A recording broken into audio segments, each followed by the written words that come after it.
Hi, welcome to the Let's Thrive show. I'm Ian Anderson, and this is a show where you get tips and information about how to become healthier, happier, and more successful throughout your life. In today's episode, I'm going to talk to you a little bit about what it means to thrive. So, obviously, the name of our show is the Let's Thrive show, but what does that mean? I'm just going to dive straight into it. We hear the term thrive thrown around quite a bit, particularly with regards to well-being, and that's the same with this show. But there's not a lot of clarity around what thriving is. What does that actually mean? How do we put it into context? And this is something that I use in my work through Zoetic. I have a mission of trying to help as many people as possible to thrive. And how I define thriving is the continual pursuit of health, happiness, and success. Or, in other words, the continual pursuit to be the best version of yourself, to get the most that you can out of life. Now, a lot of people tend to use thriving in terms of a destination, like we're going to get to this point of thriving. And I don't think that there is an end point where we can definitively say, well, I'm thriving, and you can sit back and relax and enjoy the fruits of your labor and all that sort of stuff. It becomes easier, but there's no end point. It is something that continues to need your engagement, continues to need your work, continues to need your attention. And it's much the same as an elite athlete. They work their butts off to get to their elite status, but if they stop working once they get there, then they stop being competitive, and everybody else just continues to surpass them. It's the same idea with thriving.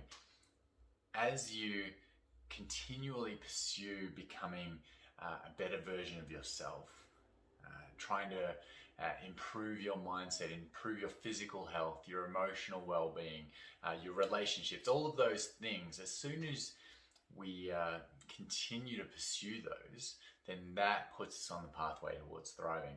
But if we become complacent, if we don't pay attention, if we don't feed each of those elements of our well-being, then what we find is we start to plateau, and then we regress. And soon that thriving is gone, and we have to start over again.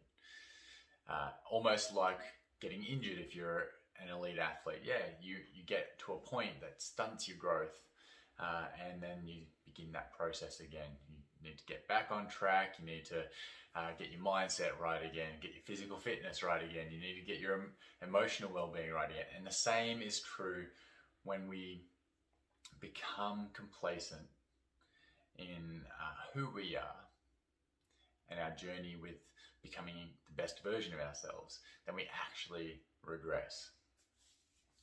And I think this is an interesting conversation, particularly with the current notions of self-love.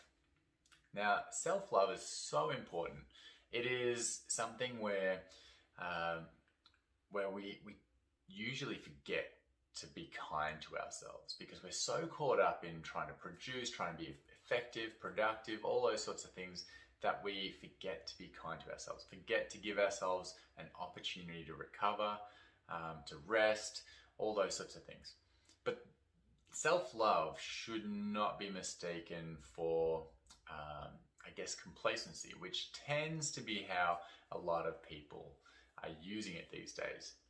So just to give you an example, a lot of people who perhaps aren't in a very healthy place use self-love as an opportunity, or seem to use self-love as an opportunity to be complacent and do nothing.